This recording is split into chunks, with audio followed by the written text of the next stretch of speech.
Avoid. And then I persuaded the bass player to leave the band and do a duo with me, and we were called Dinger. Dinger. Dinger, yeah. Like, Dinger. Dinger. Okay. Which is kind of my surname, not my surname. My nickname. Oh, right. Yeah. Okay. Yeah. And we did some demos and things, and printed 500 vinyl 45s. But that couldn't have been cheap. But nothing happened. Right. Yeah. We didn't get a record deal, so I thought we had 2 gigs. One was in a park in Ealing, which we got pelted eggs by the builders, and another one was in a Domino's club in Southall. Okay. And they said, "Oh, turn the telly up. We can't hear the telly." And he said, "Oh, you like Boy George. You like Boy George, you know." And had you trained as a singer? Had you always been singing? Did you sing in church? Where does it come from? I did singing is kind of my second life, so I kind of took it for granted, but I sang the whole time, like being in bed. Just growing up, you would always sing. And pretended I was in musicals in schools and things like that, and just flung open the doors, walking down the corridor, and just wishing the whole school could just sing instead of talk. Yeah. Because you have an extraordinary voice. Woo!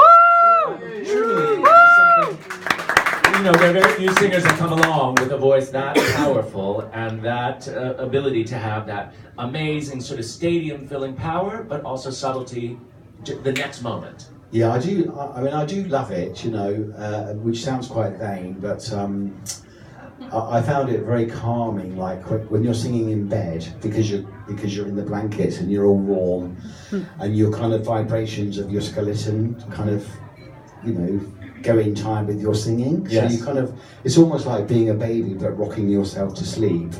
And for me, that would be the greatest tip. If you're a singer, I would say sing in bed. Right. Yeah. Well, there you go. Sing in bed. Or cheer. That's something else to try, to get yourself to sleep. Yeah. So, in 1985, you respond to this ad in the Melody Maker. And did you know you were responding to Vince Clarke, or did he open the door and there it was? Not at first. I didn't know it was Vince, because I phoned up and they said, all the auditions are filled up. If we don't find anybody, we'll call you back. And I thought I wouldn't hear from them again. But at that time, I was living in one of the last gay cooperatives in London, and so I used to rehearse along to Yazoo Records and Alison Moyet Records, and one of my flatmates in the house said, "This is going to be you a year later," and I was kind of like really intrigued by Vince Clarke, because I thought he was a really left field writer then in the charts and stuff like that, so I thought he would be really cool to work with, so maybe I should write him a letter. And then I answered the ad first, and then when they called me back they said, "Do you know who Vince Clarke is?" And I was kind of like, "Of course I do," and then just decided, well, I'm going to have a great day for the audition anyway, whatever happens.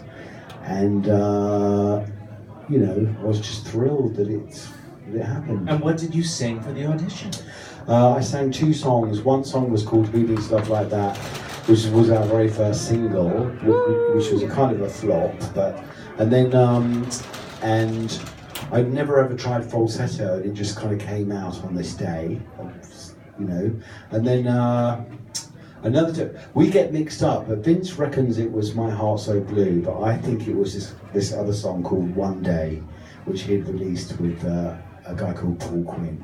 Right. So he taught you those songs that day. Yeah. You sort of worked on them and sort of made it happen. Yeah, you have to learn them. And when I listen back now to the audition tapes, I just don't know how I got the job at all, because it's nothing to do with the original melody that he tried to teach. But he must have seen something in you, because you're so much more than a voice. You're a performer. I mean, were you performing on stage or in clubs? Or your performance style is legendary. Yeah. So where did that come from? I'd never ever performed in clubs. I did.